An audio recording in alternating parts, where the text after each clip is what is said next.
ডিমের বাহারি রান্না।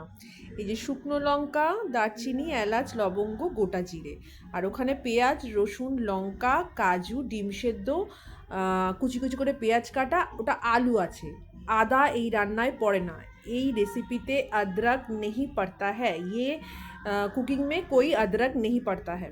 তো যাই হোক, আমি রসুন কাঁচা লঙ্কাটাকে মিক্সিতে বেটে নিচ্ছি, আর ওর মধ্যেই একটু ধনের গুঁড়ো দিয়ে বেটে নেব।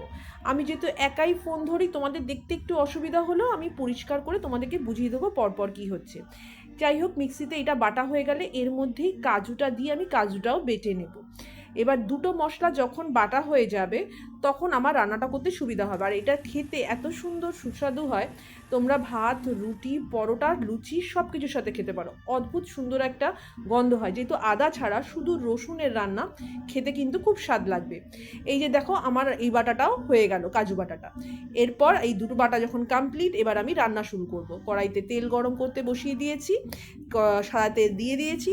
ডিমগুলোকে হালকা হালকা চিড়ে নিয়ে ওর মধ্যে ডিমগুলো দিয়ে সেদ্ধ করা ডিমগুলো ভাজবো। 3টে ভালো সেদ্ধ হয়েছে, একটি তারকাটা, তা সে ভালো সেদ্ধ হয়নি।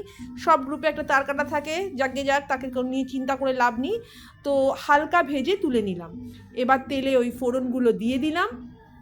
হালকা ভাজা ভাজা হয়ে গেলে পেঁয়াজ আচ্ছা, আলু ওটা দিয়েছি একটুখানি, কারণ আমার ঘরে একজন লোক আছে যে সবেতেই বলে আলু দাওনি, এই রান্নায় আলু দেওয়ার কোনো দরকার নেই, ঘরের লোক খাবে তাই বাধ্য হয়ে একটু দিলাম। পেঁয়াজটাকে ভালো করে ভাজবো, একটু যাকে বলে বেরেস্তার মতো করে, আর একটু বেরেস্তা আমি তুলে রেখে দেব।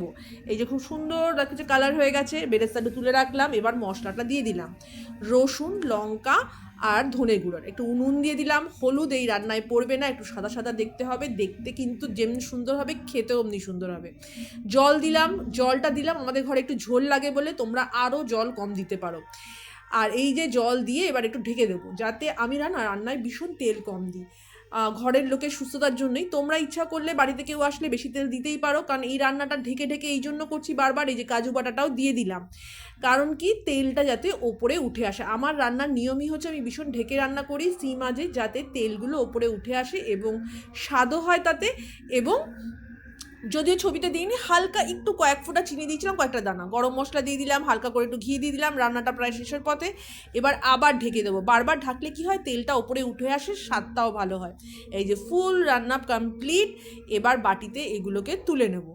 এই যে তুলে নিলাম, 3টে উঠলো, তার কাটাটা আবার ঝামেলা করছে, ছেড়ে দিলাম তাকে। এবার বেরেস্তাটা ওপর দিয়ে দিলাম। এরকম সুন্দর একটা রান্না করো যেটা স্বাদে গন্ধে অতুলনীয়, খেতেও সুন্দর। এবার আহারি, বাহারি, তিহারি যা ইচ্ছা নাম দাও, পরিবেশন করো, দারুণ লাগবে খেতে।